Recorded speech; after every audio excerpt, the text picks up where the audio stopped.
Yeah, different characters in different places all over the world, right? Yeah, that's true. So how did you become a relationship coach?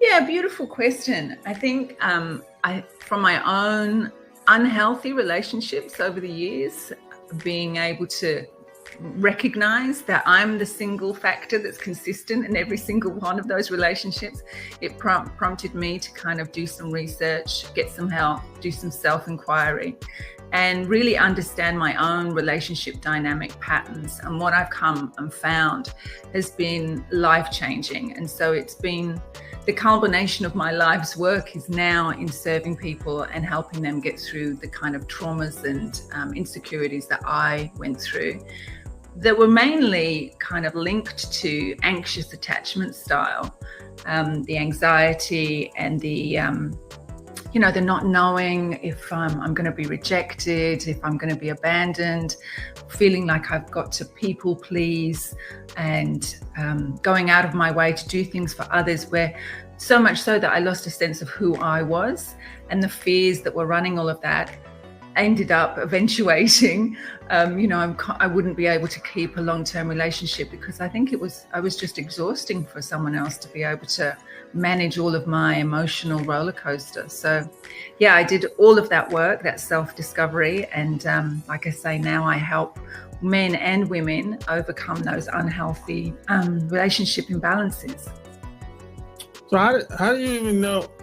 How did you even know that there were such a thing as a relationship coach? Did you meet someone that was doing a similar thing, or I mean, how did? Because I didn't know. I just I kind of stumbled into this. I was just online. I started a YouTube channel, and I was just traveling and just uploading videos for fun, and then people just started asking for advice, and then somebody else in the comment section said, "Hey, you sound like some other guy." Which I didn't ever heard of the guy, but he said, "You sound like some other guy. He's a dating coach or whatever." And I was like, "Oh, a dating coach? What's that?" So that's how I found out that people were actually helping people with their relationships. So how did you know? Well, I guess once I'd gone through and I'd done the inquiry for myself, it kind of went, I wish I had somebody to help and show me what I now understand when I was going through that. And I started doing some research, with my mentor and my coaches that had been helping me. And they told me that it was a big thing. It was a big deal, that there were lots of people out there as coaches doing relationship development. And so I inquired into it and found that, yeah, I've really got a place here, and what I can offer is going to be really, really helpful.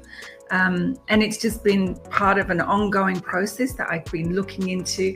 And what I uncover daily, I think this attachment styles and attachment theory is the cornerstone of my work. But by the same token, I'm constantly reading up about new ideas in this space. And I was just sharing with you before we recorded about a book, the values of others. What was it called again? The value of others. Yeah.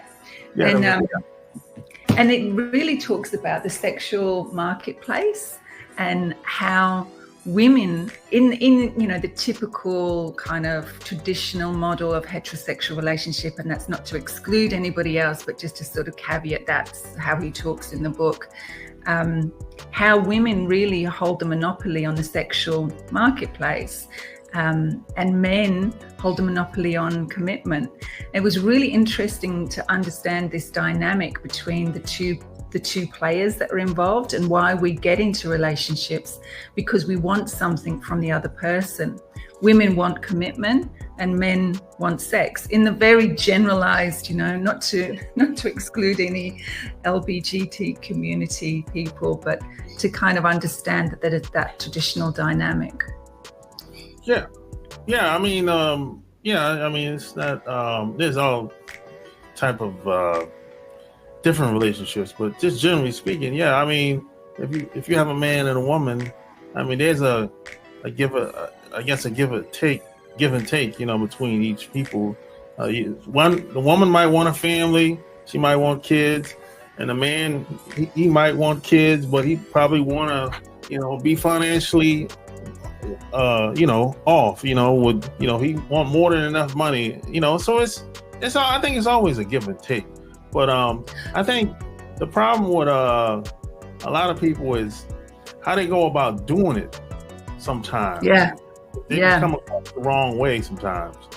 And so that's exactly how do we get into these relationships, that whether we want them or we don't want them. Why are we getting involved with people? What's our motivation? There's all sorts of reasons why we get involved in relationships with another person, not just for money, not just for security, but just for companionship. People really valuing emotional intelligence and that form of just sharing your life values with people. And so it's a really interesting dynamic, but what really I'm interested in is how we get into these unhealthy relationships and what prompts us to stay in them. Why do we undervalue our own motivations with being in those relationships? I mean, it's really interesting to note that 50% of the population are securely attached people, and by that I mean they're in relationships where they're able to emotionally regulate themselves. If there's problems that come up, they're able to conflict manage those